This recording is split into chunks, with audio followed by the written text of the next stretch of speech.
So in this video, we'll be talking about DXF2 import, which is a fairly recent addition to myCNC, and it is a method of importing DXF files into the myCNC software that is geared towards things like plasma cutting, rather than the regular DXF import method, which was mostly focused on things such as tangential knife cutting. So here on my screen, for the myCNC software, I have two DXF buttons.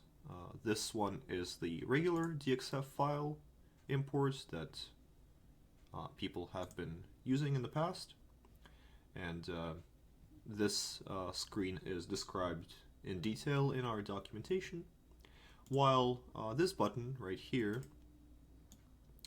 is the DXF2 import button rather than the regular DXF import, and this is the new addition. Obviously, if you're simply using the the DXF import on your own software, there will typically not be two separate methods for importing DXF files, but I've simply added these to quickly compare the two. So for the DXF2 method, if we click on it, we'll have this new screen that is now present in the myCNC software. So if we go to a file, let's say we select this file right here, we can see a number of small differences as opposed to the regular DXF import method. First of all, for all closed contours, we have kerf or cut width correction. So let's say if I do a kerf of 2, we can see that the actual cut will be taking this kerf into account. So for the cut width, you can simply input it here. Let's say I do 5, just to make it more visible. The part gets a little bigger. And this outer contour is now the actual cut. As you can see, it also now has curved edges here, curved corners. So next, we have our internal contours. The kerf is also taken into account there. And if we had any open contours here, that would simply be a straight cut without the kerf. It would simply account for the regular toolpath. Next, we have our scale and size toggles right here.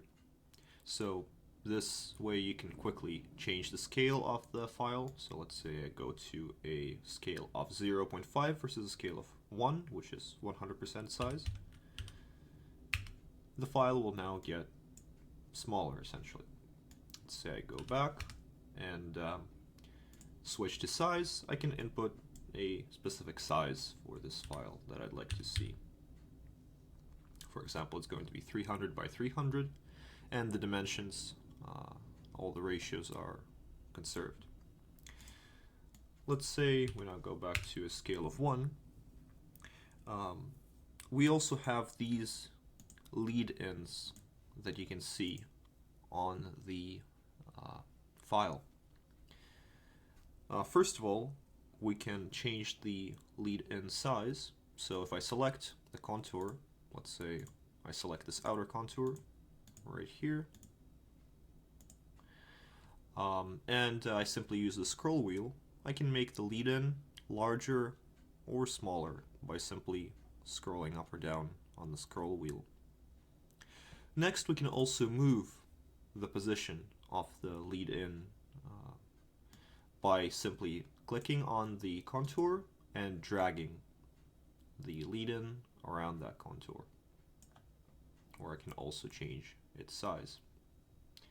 The size can also be set to be the same for every lead-in right here for a quick alteration to the imported file. So let's say I make this bigger, move this here, and let's say I now click the import button. We can see that the lead-in has been accounted for here, it has been moved, and that the Kerf has also been taken into account. So that's the DXF2 import, which is meant for things like plasma cutting, as I mentioned already. Feel free to update to the latest version of the myCNC software and to add it to your profile in order to use all these new features. Thank you for watching, and if you have any questions, please feel free to consult our documentation at docs.pv-automation.com.